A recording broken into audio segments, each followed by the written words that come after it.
Good morning, everyone, and welcome. I'm Shane DeApril, the co-publisher of Campaigns and Elections. Welcome to this morning's webinar. This is Back to Basics, Phones, an Essential Campaign Tool in the Age of COVID-19. Before I welcome our moderator today, who will then introduce our speakers, just a couple of notes for attendees on what you see on your screen and how you can interact with today's speakers.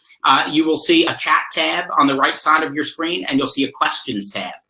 The chat tab, where you see my colleague Ashley has just posted, that's a place for all attendees, everybody on the webinar today, to engage with one another, to chat, to ask questions of one another, and sort of connect and share some experiences. The questions tab is the place that we would ask you to use to ask questions for today's speakers. One note on the questions tab: when you ask a question, you are the only person who sees that question as an attendee. No other attendees see that question, but all of us here on screen, moderator and speakers, will see that question, and we will endeavor to get to as many questions during today's webinar as we can. With that, I'd like to introduce our moderator today, Sean Thompson. Sean Thompson is the Chief Government, Public and Client Affairs Officer at Teletown Hall. Sean, thanks to you and thanks to Teletown Hall for sponsoring today's discussion. And I'm going to hand it right over to you to kick off. And thanks again, and enjoy the webinar, folks. Thanks, Shane, and welcome everyone to our webinar entitled Ping Pong World Champions of the 1980s. So that's the one that I'm doing after this one. No, this is entitled Back to Basics, Phones, an Essential Campaign Tool in the Age of COVID-19. Again, I'm your moderator, Sean Thompson of Teletown Hall, and I'm graciously joined by Nicole Schlinger, President of CampaignHQ, Marty Stone, founder of Stone's Phones, Rebecca Elmore Yalch, Chief Engagement Officer of ComEngage.us, Ivan Dubois, Vice President of Business Development for Telephone Town Hall Meeting.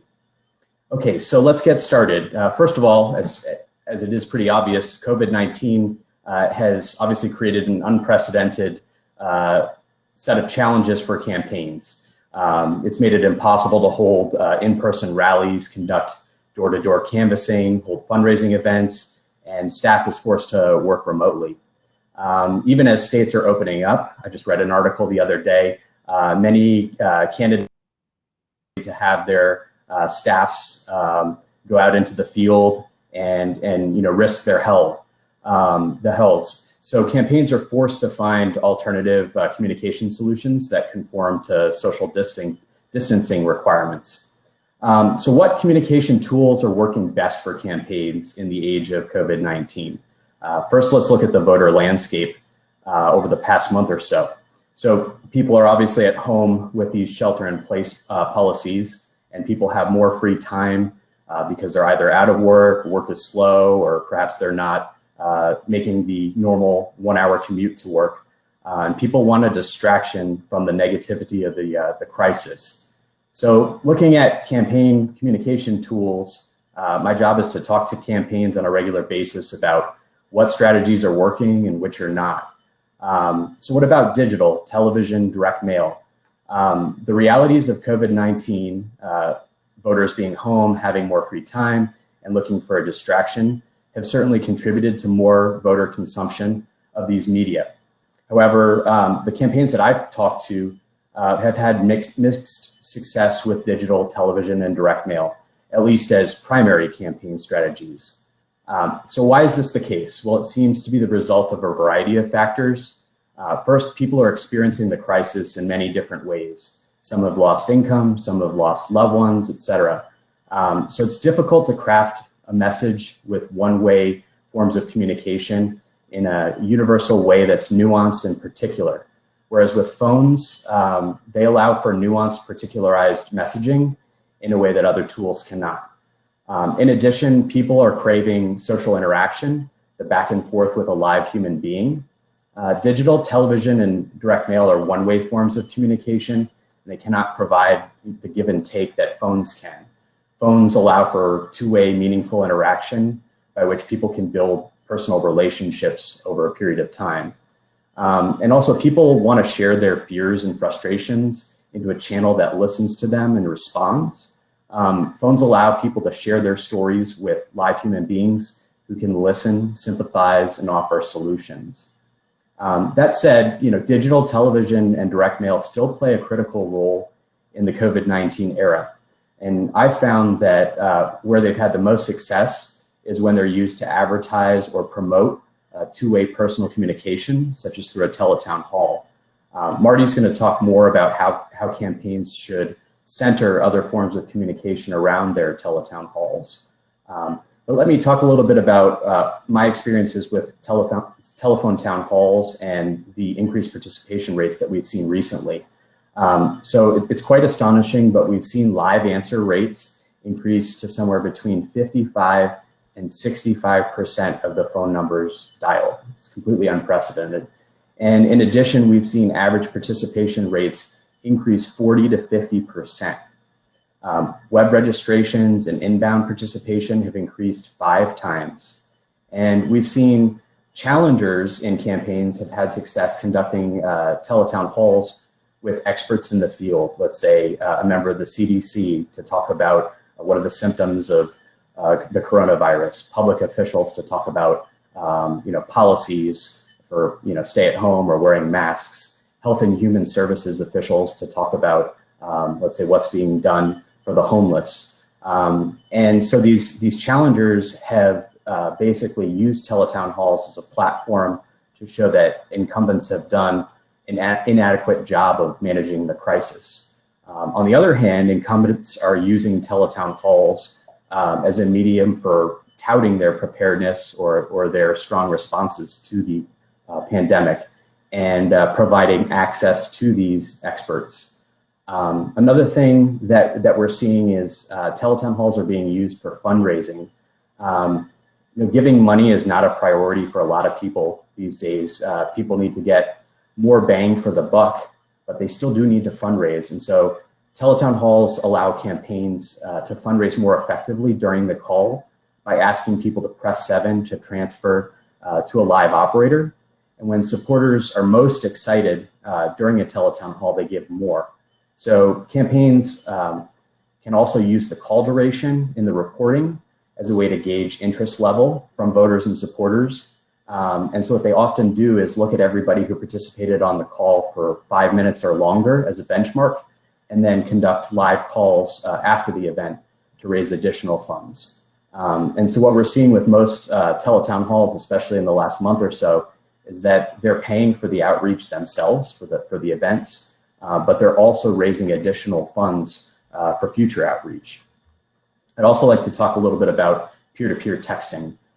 So we've seen response rates with our peer-to-peer texting platform skyrocket to 2 to 3 times what they were before the pandemic.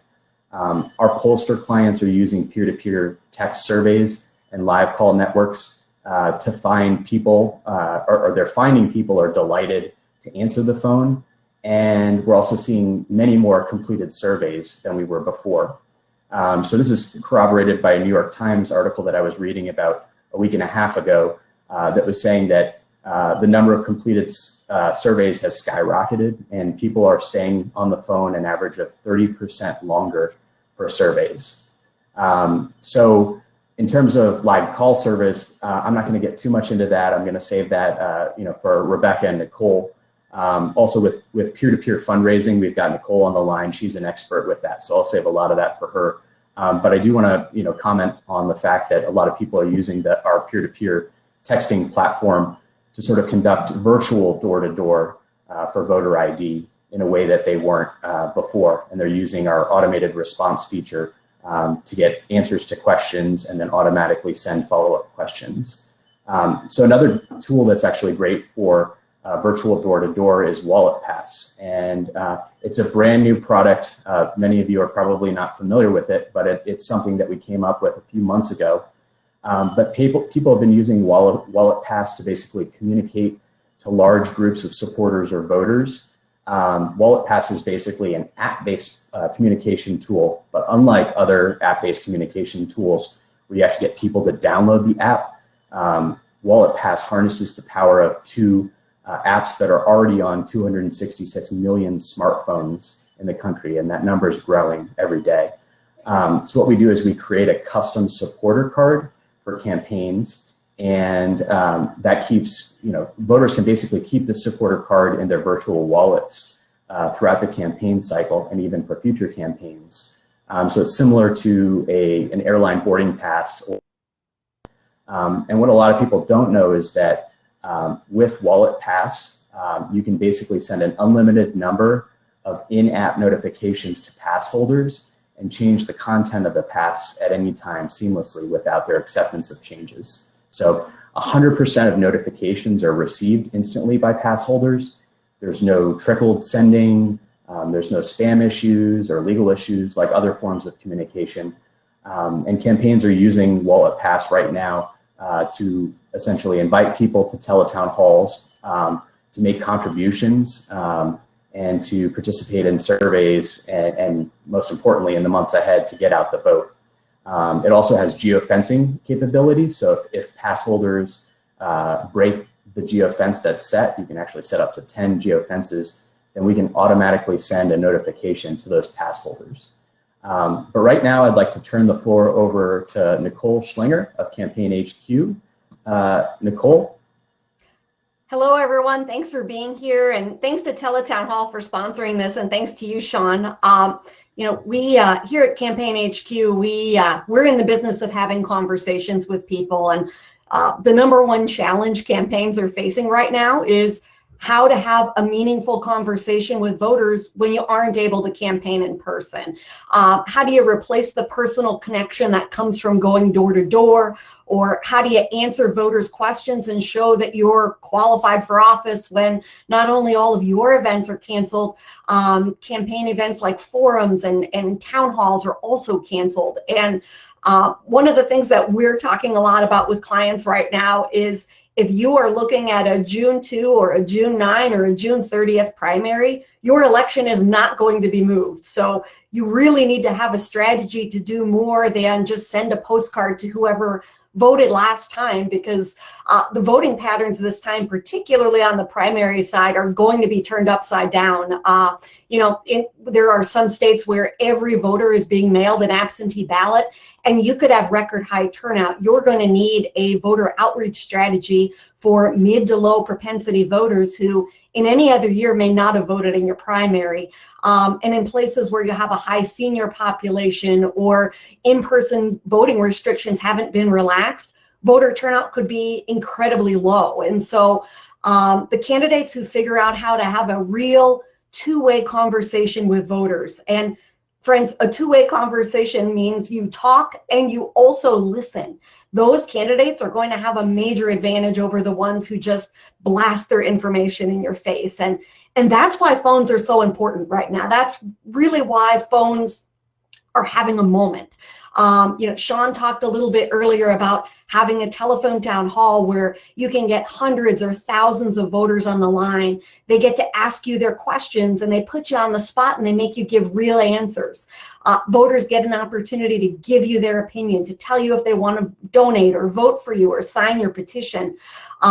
We're doing a lot of live calls right now, sharing information, but also asking for an opinion and asking people for their vote. And then again, peer-to-peer texting that Sean mentioned. What we've seen be incredibly successful is candidates who sit in front of their fireplace and use their iPhone and make a 20-second video. They send it out to their voters and they say, what do you think about this? Will you vote for me? Do you have any questions? And we're also seeing a resurgence, oddly enough, in automated calls, especially for seniors who have landline phones.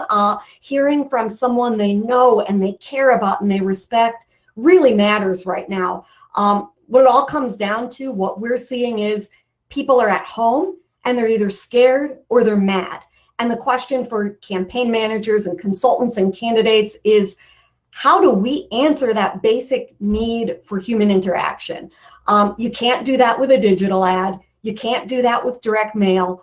And sometimes folks are still just blasting their information even in their texts and their phone calls instead of taking that step back and saying, hey, I care about you. I want to meet you where you are, and I really want to listen. You can't answer that human need by shoving information in someone's face. You do it with a conversation. And that's really why phones matter, because whether they're scared or they're angry, people so desperately want to be heard.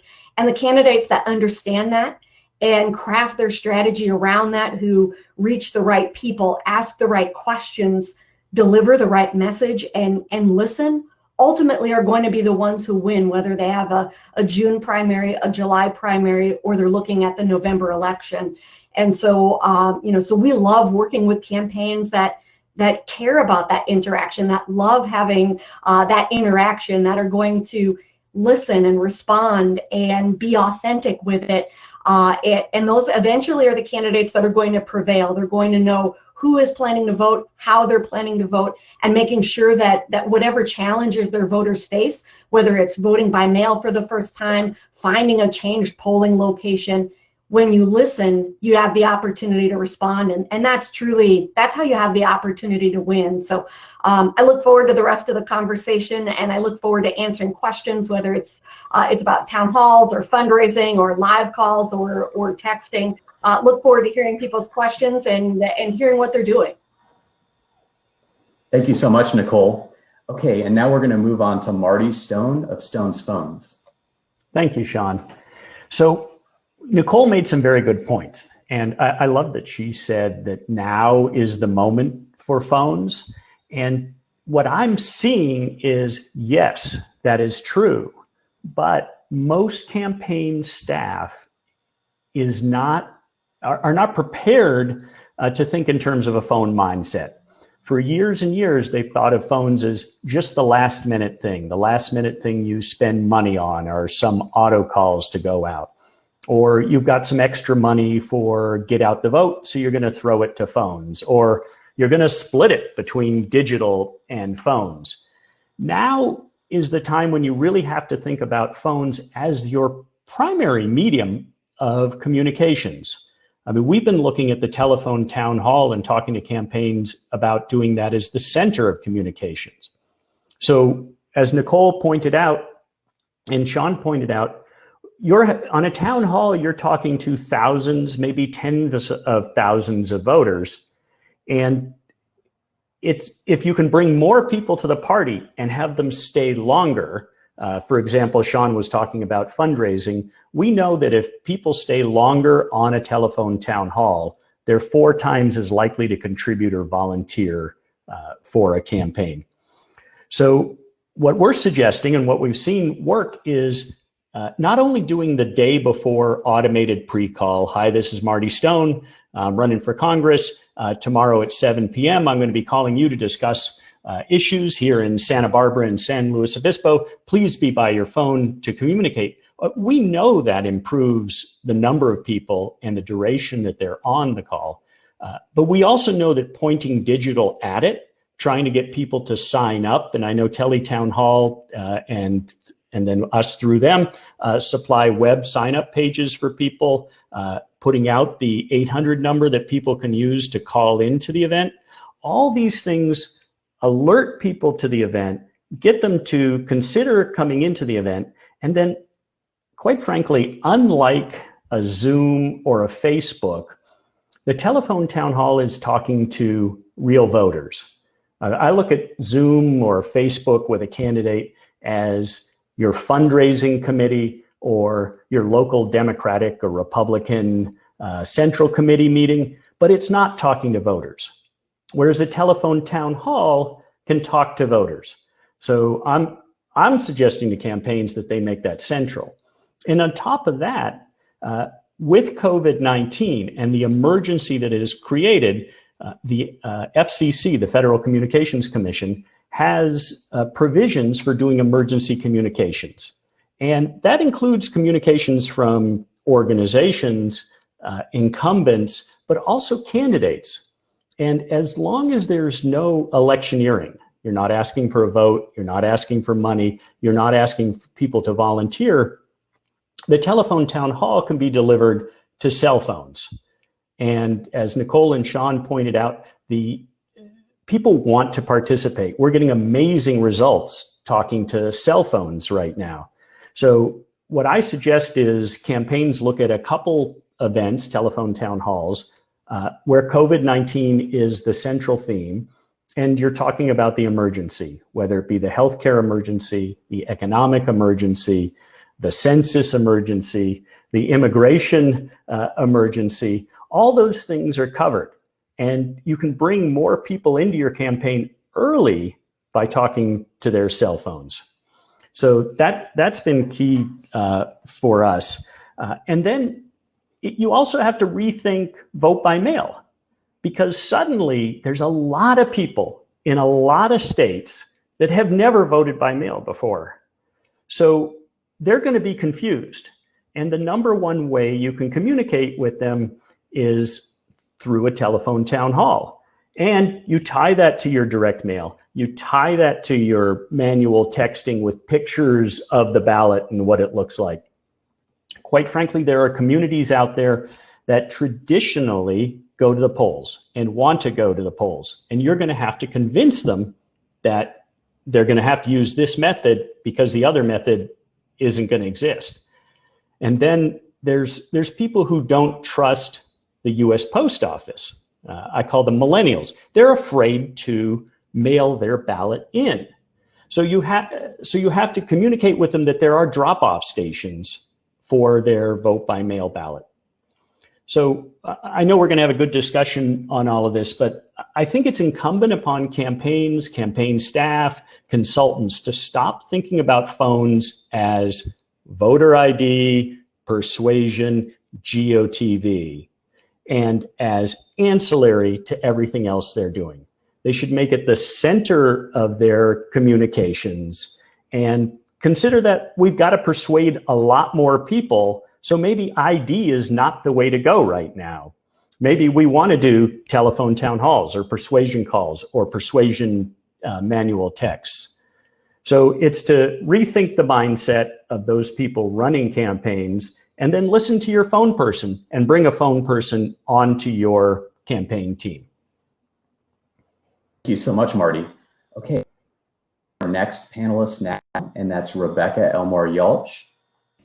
Rebecca, go ahead. Thank you for having me join this group. I'm a little bit different from the other speakers in the sense that I do research, and that's all we do. We don't do anything in politics. We are really out there to find out just exactly what it is that people are thinking and believing. Interesting, I'm in a vote by mail state completely, where I'm in Washington state. And the biggest mistake that people made the very first time they voted was they forgot to sign their ballots. They were very reluctant to put their signature on the outside of their ballots. And for our primary, we had to declare who we were voting, whether we were a party, which is just unheard of here in Washington. So interesting thing. So everybody, every day I get asked basically 3 questions about research. And I think they're really valid here today. And it does kind of come back to the phone area. I mean, the first thing we get asked is, should we be doing research right now? And the answer to that varies based upon kind of who you are and what you're doing. We have this analogy of how people think about strategy, you know. And so we've got a lot of people out there, a lot of cities and municipal governments and state governments that are kind of like bears. They're in hibernation mode, or they're just kind of hunkering down right now in their den. And they're just hoping that when this all blows over, everything's going to be the same and they can just get out there in the world and do the same thing. So those people, yeah, you shouldn't do any research because you're not going to be listening to what's going on.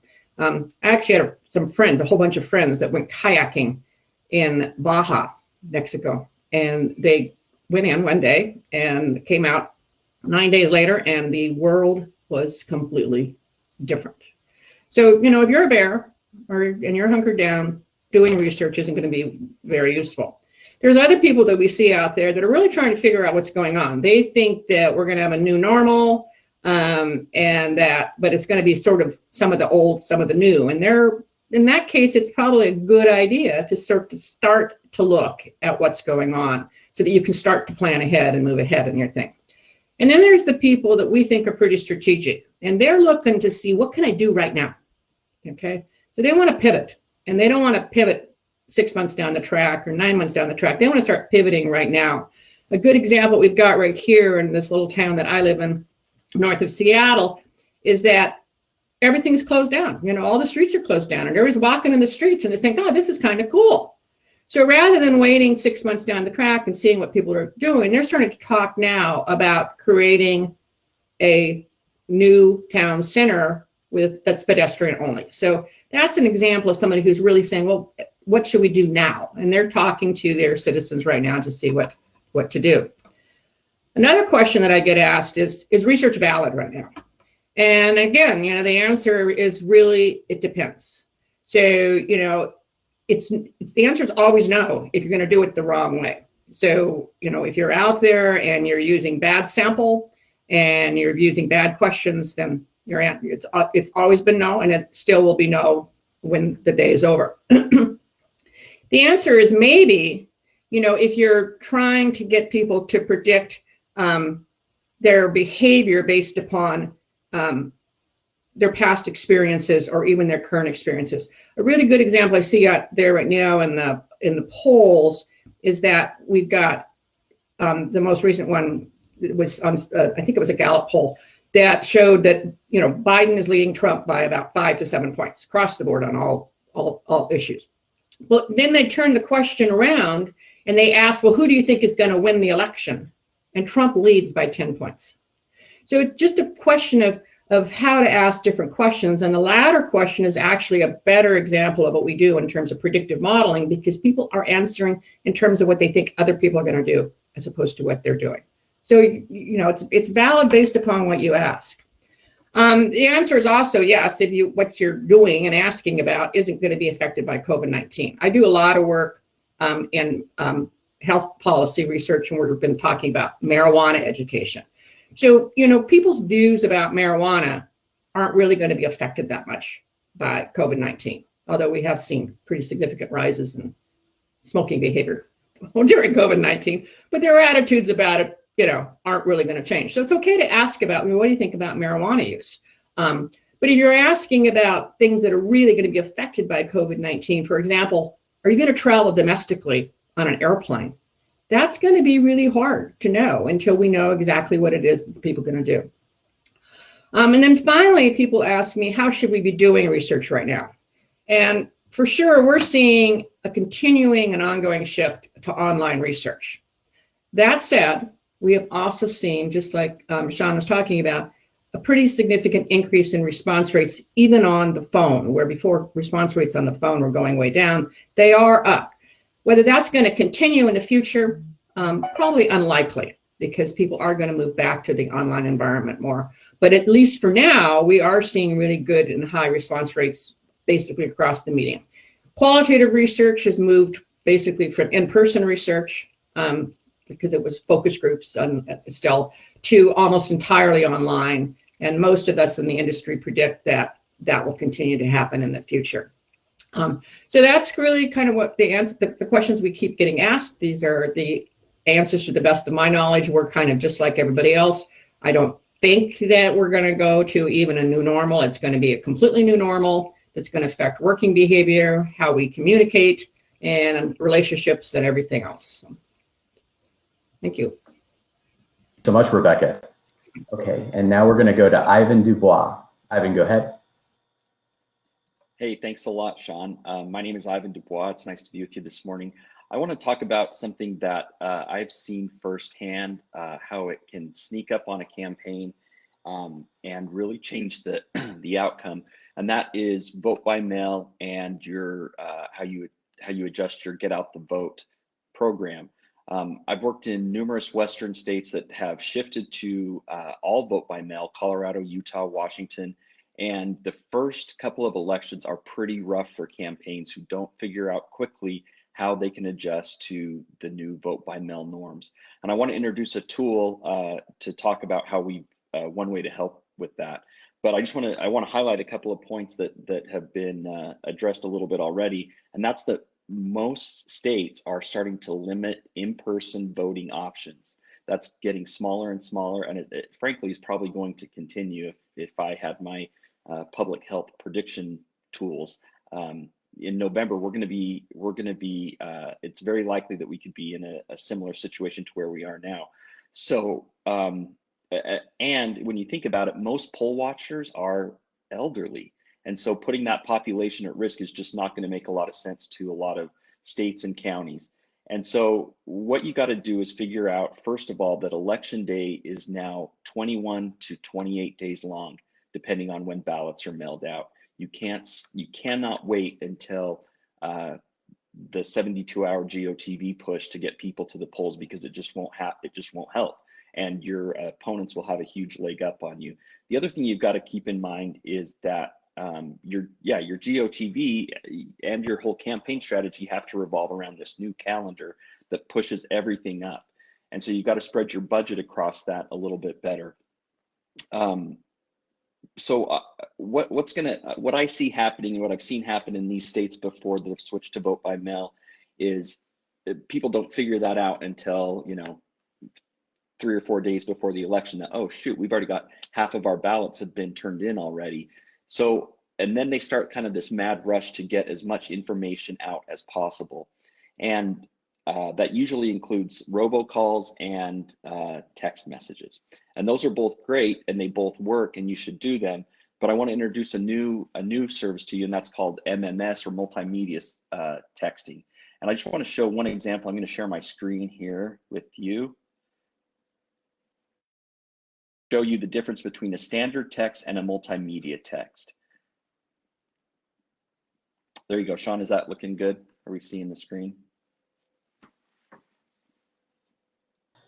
And here you can see, yeah, okay, here you can see a standard text is 160 characters. This is a example that we have of, hey, this is your congressman, how would you like to get updates from me, email, text, or both? That's an option. But then when you look over to the other side of the screen, to the multimedia text, you can see by sending an image that the text really becomes more alive and becomes more interactive. Now you can send an image, you can send a GIF, you can send a meme, you can send a video or a text file. If you have a long message, you can send a text file.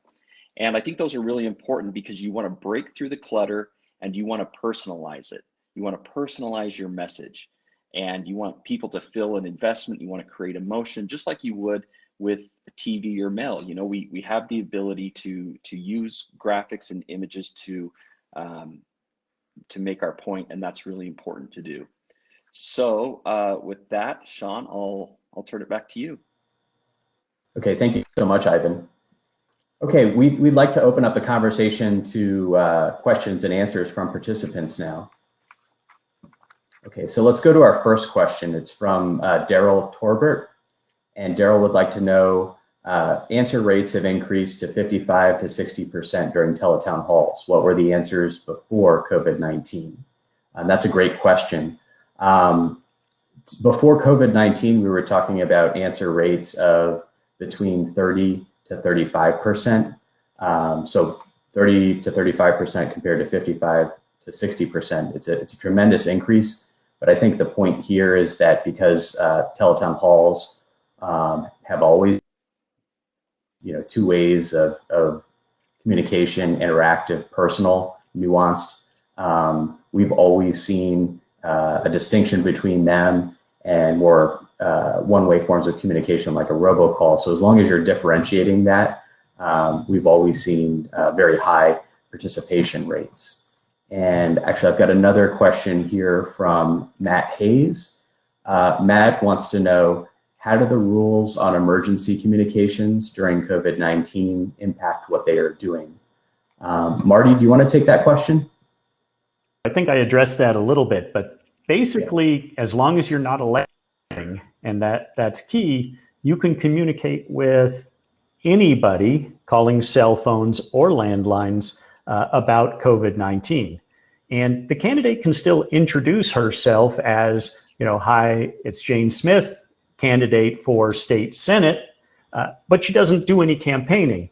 And even if somebody asks a question during the town hall, and then, as you know, the town halls are very interactive. The candidate can say, did I answer your question, Nicole? And Nicole will then say, well, I was more interested in this, or I was more interested in that.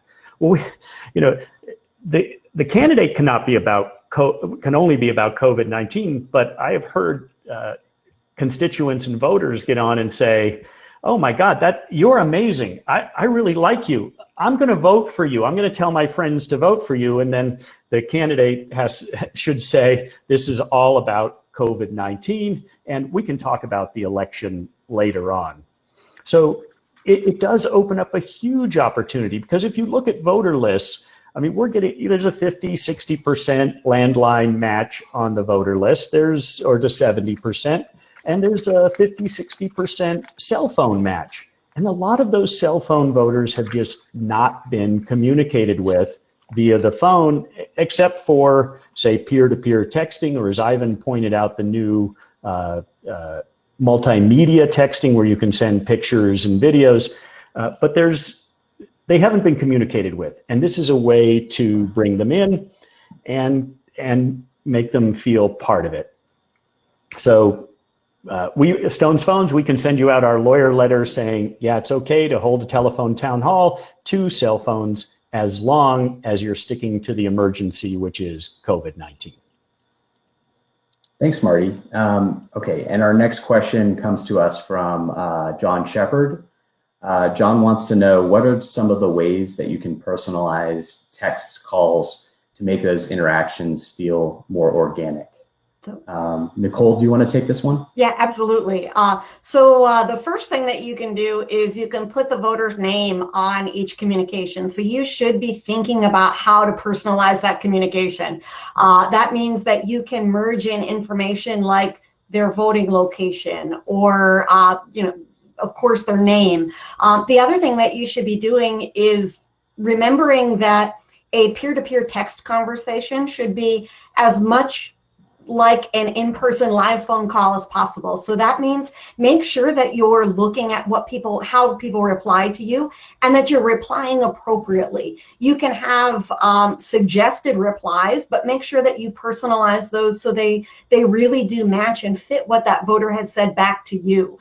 So just like you would do on a phone call, or just like you do on a text message conversation with someone you already know, try to keep that kind of interaction, keep that tone with that person in all of your responses with them. And make sure you do respond, even if someone says they don't support you, or they don't want to be on your list anymore. Make sure you acknowledge them and give them the dignity of a response to it. Perfect. Thanks, Nicole. And let's see, we've got another question from Chris Johnson. Chris wants to know, how do you use peer-to-peer texting to invite people to teletown halls or to collect opt-ins for them? What legalities do I need to be aware of when sending multimedia messages and regular text alerts? So I think this is a good question for Ivan. Ivan, go ahead. Sure, absolutely. Let me just, Nicole had a great answer, and I just want to add that when you respond back to people, it gives them that sense of personalization. So texting should not be something that you just send it out and walk away. It's not like that. You've got to talk to people, and you've got to engage with them and make them feel like you're listening. And to answer the next question, I'll kind of tie it in. One thing that we've established as a policy telephone town hall meeting is we always put please reply stop to opt out. We put that on every text message. And the reason that we do that, it's not a legal requirement, although it's incredibly, it probably will be soon. What it does is it authenticates your message. It lets people know that that you're not just spamming them, that if you, you're gonna honor their request, and you're gonna treat them with respect. And I think that's really important to do. And in the replies that you have going back and forth, when you say to someone, will you support this candidate? If they say yes, respond back and ask them for something else. Like, would you be interested in the yard sign? And then if they respond yes, say, great, would you like to volunteer for us, etc. And how we use telephone text messages to get people to opt in for telephone town halls is pretty simple. Because you want those mobile numbers on your telephone town halls if you're a political campaign and you are electioneering and you can't call them. So it's really simple just to send out a text message that says, hi, I'm candidate so-and-so holding a teletown hall Thursday at 7. Reply yes if you'd like to join. And the response rates to those are incredible, in the neighborhood of 15 to 20% of people who will opt in with their cell phones. And so it's a really great way to go. And then again, if you're responding back to them and keeping them engaged, it's a positive interaction for them. Okay, thanks, Ivan. Our next question is from Barb Nickel. Will surveys done in May through June about voter opinions be valid for November elections? I'm concerned about how so many things could change the results, that the results won't be valid for long. Rebecca, do you want to take that question? Sure. The answer is really simple to that one. If you ask people now what they're going to be doing in November, the answer is probably, because there's just too many things that are going to come into play between now and then as the economy reopens effectively or not, depending on how it goes. That said, what's going to happen is, a lot of people, and I think I saw it was communicated with Barb, she's looking at maybe putting a referendum on the ballot. So here you're sitting in a situation where, you have to have the answer now, because once you make that decision to put the ballot measure onto the ballot, you can't do any more polling. I mean, at least in a lot of states, you are no longer allowed to poll. So in that case, then you really do need to ask now. And I think then the question is, how do you ask the right questions and frame the questions in the right way so that you get at least close to what the valid results are as to what's going to happen. And then you just need to maybe continuously monitor to see what other changes are happening that may influence the vote, so that those of you who are in the communications field can then communicate effectively to those voters. Rebecca. Okay, our next question comes to us from Robert. Robert wants to know, what's the benefit of delivering a video through peer-to-peer text rather than a display ad or social media? Nicole, do you want to take that one? Yes, I absolutely want to take that one. I was hoping. So the main difference, there's two differences. The first is when you are running for a state legislative or a county commission office, it is quite possible that you might not be able to afford to get on broadcast or even cable TV. Digital ads may be targeting too large of a geographical area for you. So you can target exactly and only the voters that you want to see that video. That's the first benefit of it. The second benefit of it is you can have a focus group with every single voter on your list. What I love to see candidates do is to text that video and say, would you please text me back and tell me what you think? Because not only you've now invited them to watch your video, you've now asked them to come into the conversation to engage with you, and then you can get their opinion. So if they're for you, that's fantastic. You've got someone you can turn out to vote. If they're undecided, you've opened up the conversation and you've said, I want to talk to you about why you're undecided. And then if they're not for you, then of course you know that, and you don't have to add them to your turnout universe. But there's no other way I know that you can show someone video content and engage with each individual person and record and use their responses for your turnout program. Sean, I'd like to jump in there because Nicole is absolutely right. And there's this sort of fallacy that a digital ad would be the same as a persuasion piece or something on the front of this thing, right? So I love being on campaigns when the digital consultants say, well, we got 10,000 views for this, or we're likely to have gotten 10,000 views for it. Whereas I know if Nicole or Ivan or Sean or you or I or do a text, we're getting onto that person's phone, and that's right in front of them. There's no way they can ignore that. They can ignore the TV ad. They can throw the direct mail piece away, or heaven forbid you're direct mailing millennials and they don't check it till well after the election. They don't check their mailbox. But the thing on the front of your phone is probably the most persuasive thing. And then just to go further, because what we're seeing is that our rates of multimedia text, the ones Ivan talked about that have pictures with them or video with them, they're getting through much more than SMS, the 160 character text. The long distance carriers seem to be straining out some of those long distance texts. And what we're seeing is multimedia texts are getting through a lot more than those. Okay, thanks, Marty. And I might have another question for you as well. This question comes to us from Susan in Melbourne, Australia. I like the idea of the phone being the center of campaign communication. My question is about the content. Should it be formal? Should we be asking questions and the how to vote card, or all of the above? That's a great question. I love that Australia about matches the United States in telephone town halls, and they've been doing them for decades there. And I really commend you guys for doing them. So I don't think it should be formal. I think what people are looking for is for a candidate to emote. I mean, time and time again during this crisis, we're hearing people ask questions on telephone town halls, and what's going on with testing? I can't get a test. And the candidate or the elected official says, I'm upset about that too. I called the governor's office and she hasn't gotten back to me, or she said, we're not going to get tests. And that just makes me mad. And the voter suddenly says, that's great. I thank you so very much. They haven't done anything, but they've emoted and connected with someone. And particularly in the COVID-19 era, you're not going to see them in person. You're seeing a candidate, or you're hearing a candidate on a telephone town hall, then you're much more likely to have an emotional connection with them.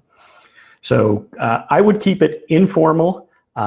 I would not be afraid to do telephone town halls. I've been on a number of conference calls with campaign teams recently where they've never done a town hall before, so they're afraid. As everyone on this call and most people listening probably know, it's a completely controlled environment. You can choose which questions to take. You can think ahead of time about which questions you want your candidate to be talking about. You can choose what polls during the town hall you do. So it shouldn't be something you're afraid of.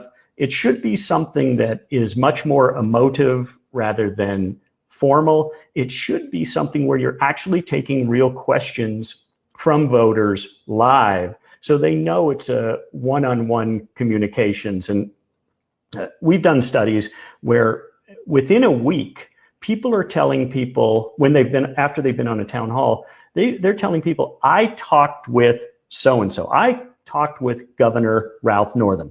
Well, Governor Ralph Northam said he was on with 100,000 other Virginians. But a week later, they're remembering it as a personal conversation. So keep that in mind. Keep it that it's a conversation. There should be a lot of back and forth, and it should be emotive. The candidate has a chance, just like in TV, to show who they really are. Thanks, Marty. And actually, we have another question from Daryl Torbert. It's an excellent one, so I'm going to give him 2 opportunities to ask questions. Have you seen instances of telephone town halls being married with video sessions for a single town hall experience? Could be useful in communities like mine, where we have severe digital divide between wealthy and struggling communities. And actually, I think I'd like to address this one because the idea behind the teletown hall is that we were trying to create something that's accessible to all Americans, regardless of wealth and access to high-speed internet. And so really the backbone of all of our teletown halls are the telephone, which is something that most Americans do have access to. We do have an ability to integrate a video solution with it. So we could do, let's say, a Facebook Live integrated with the teletown hall. But it's going to be a hybrid experience. Not everybody's going to have access to a device with high-speed internet, but it can be used for enhancing the presentation or adding visuals. The other thing is with a telephone, with a telephone town hall, because we're rapidly dialing out to people and all they have to do is pick up the telephone and stay on the line, we're seeing 20 to 30% of people called, again, before the pandemic, participate in some portion of the event.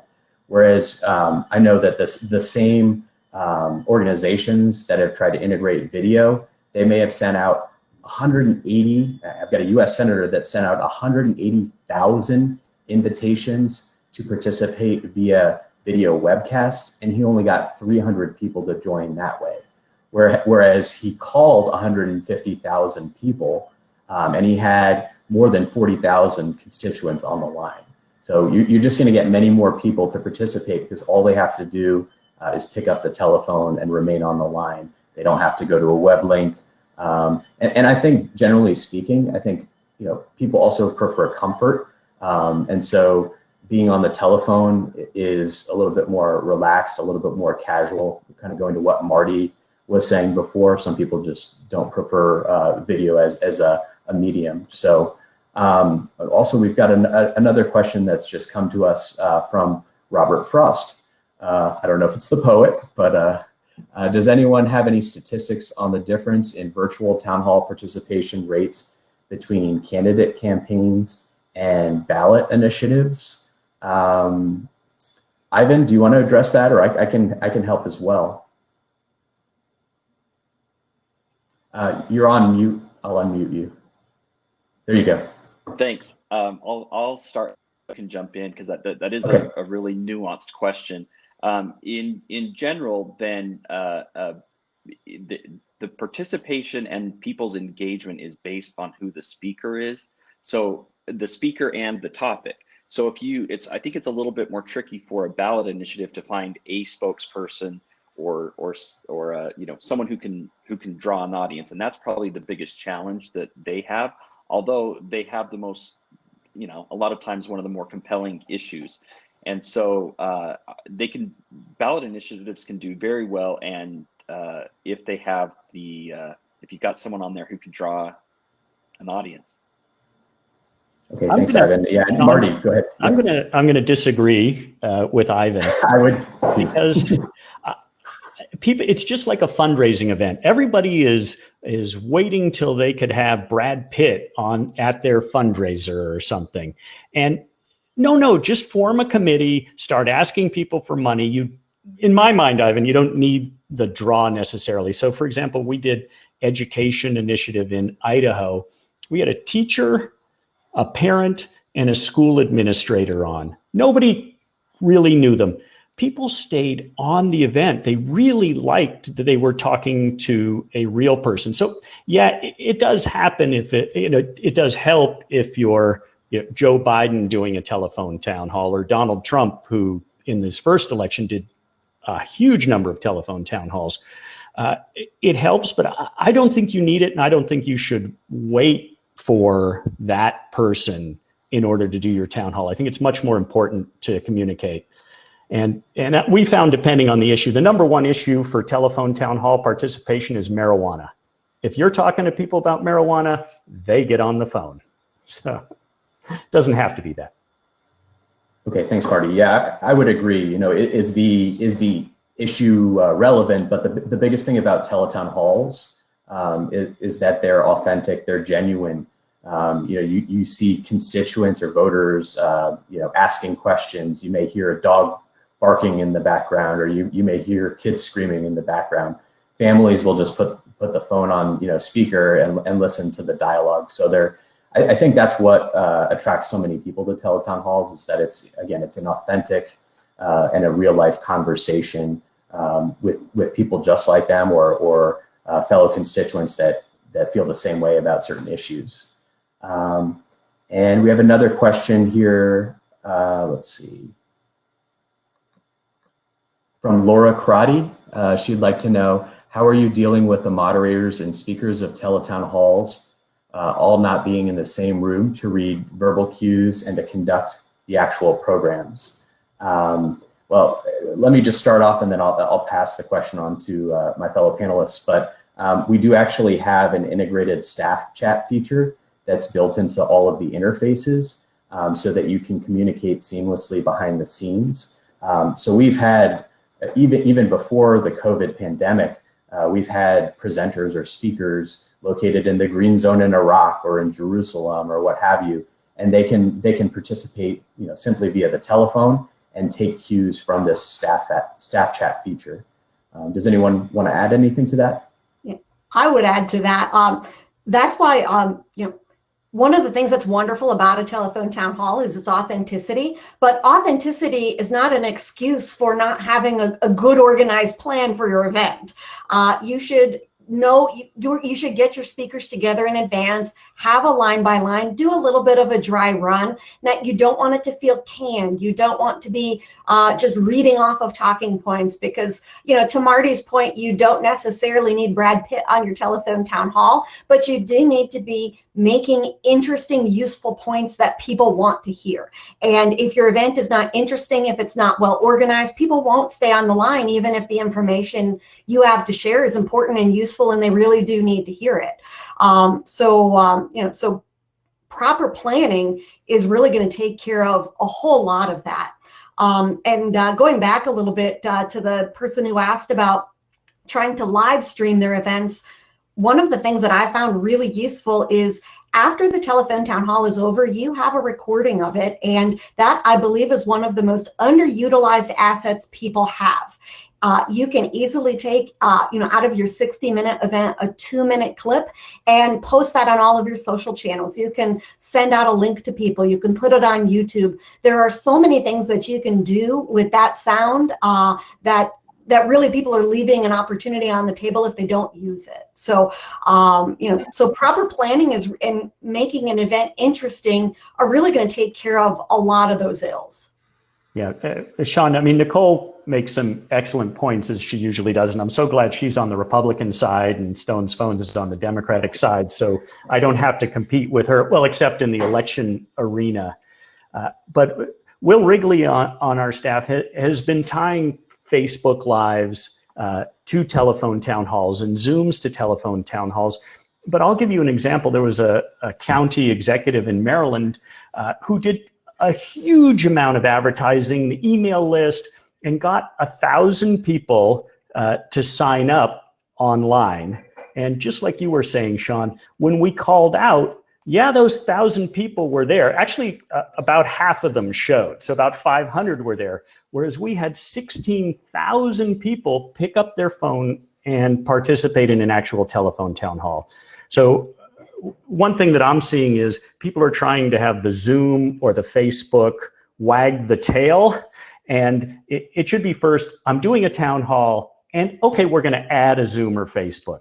But just because your candidate now is doing Zoom or Facebook doesn't mean that's the central thing that you should be using to communicate. Use the town hall, tag on the Zoom or Facebook, but don't make it, oh, we'd like to add a telephone town hall just because we're doing a Zoom or Facebook. Thanks, Marty. Okay, and then I've got another question as well.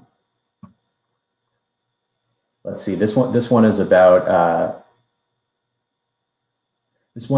peer-to-peer texting. Should I be responding to peer-to-peer texts that I receive, or should I be using this as basically a one-way form of communication? Ivan, do you want to take that one?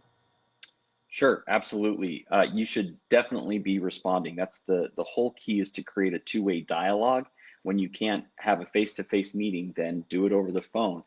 People engage on their phones. They look at their phones. The average is 150 times a day, probably a little more for a lot of the politicos on our call right now. But everybody looks at their phone and they want to engage. Absolutely respond. And I mentioned earlier that you also need to honor people's requests to be on the do not contact list. You need to protect yourself. That's a legal requirement. And if you're not paying attention to the responses that come back to you, then you're going to find yourself in the middle of a lawsuit and probably on the losing side of a lawsuit. So make sure that you honor those and you have to respond. And again, I mentioned earlier too that you can, when someone does respond and they say, cool, thanks for sending me this, or whatever they respond with, then you engage them in a dialogue and you help them move to the next level. It's a progression. Help me move from just being an active voter to a volunteer to a donor, etc. And you can only do that if you respond back and read your replies. Thanks, Ivan. Okay, that's unfortunately all the time we have today, but I'd like to thank our panelists for joining us, and I'd like to thank our audience for joining us. Excellent questions, everyone. If you have any additional questions of the panelists, you can feel free to send those to us via email or telephone, and we'll get back to you as soon as possible. Thanks, everyone. Stay safe.